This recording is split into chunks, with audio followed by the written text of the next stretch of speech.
आपका अपना channel बुल्की music को लाल बटन दबा के अभी सब्सक्राइब करें और बगल वाली घंटी को जरूर दबाएं।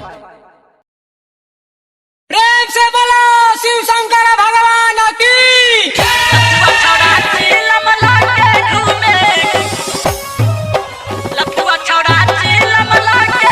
DJ good Madhubani, DJ good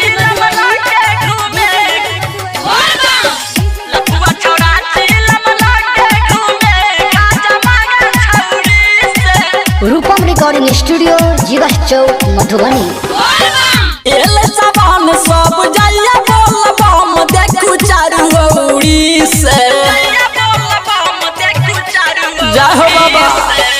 एले जवान सब जाइया बोल बम देखू चारू ओरी से।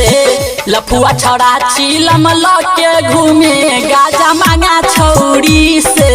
लफुआ छड़ा चिलम लके घूमे गाजा मांगा छौरी से। एले जवान सब जाइया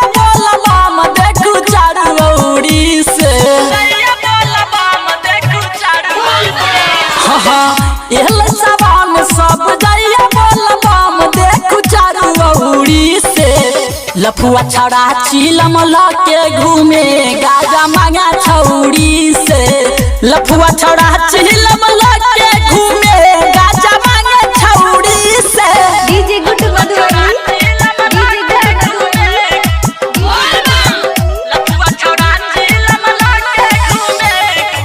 आप सुन रहे हैं गायक रूपम सिंह को।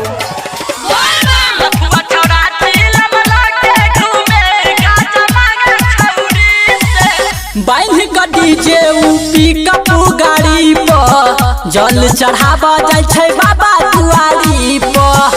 जल चढ़ावा जाय छै बाबा दुआरी। हाँ बाइह का डीजे पिकअप गाड़ी पर जल चढ़ावा जाय छै बाबा दुआरी पर। भोला जी के नाम लग जाय छै बाबा धाम माथा सजतै मौरी से।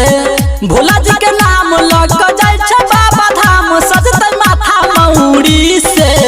लफुआ छड़ा चिलम लके घूमे गाजा मांगा छौरी से। लफुआ छड़ा चिलम लके घूमे गाजा मांगा छौरी से।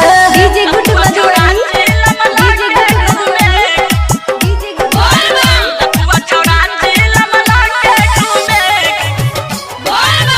चिलम लके घूमे। लफुआ छड़ा चिलम चढ़ादा जे कोई गंगा जी के पानी ओकरा पर खुश होय छै बाबा भोले दानी। जय हो बाबा खुश होय छै बाबा भोले दानी। हाँ चढ़ादा जे कोई गंगा जी के पानी ओकरा पर खुश होय छै बाबा भोले दानी। विवेक रूपम पहिले छिनका मारा दाम तब मनबा सौरी से। विवेक रूपम पहिले छिनका मारा दाम तब मनबा सौरी से। लफुआ छड़ा चिलम लके घूमे गाजा मांगा छौरी से। लफुआ छड़ा चिलम लके घूमे गाजा मांगा छौरी से। रूपम recording studio Jiwa Chowk Madhubani. Mobile number 91 10 96 36 60।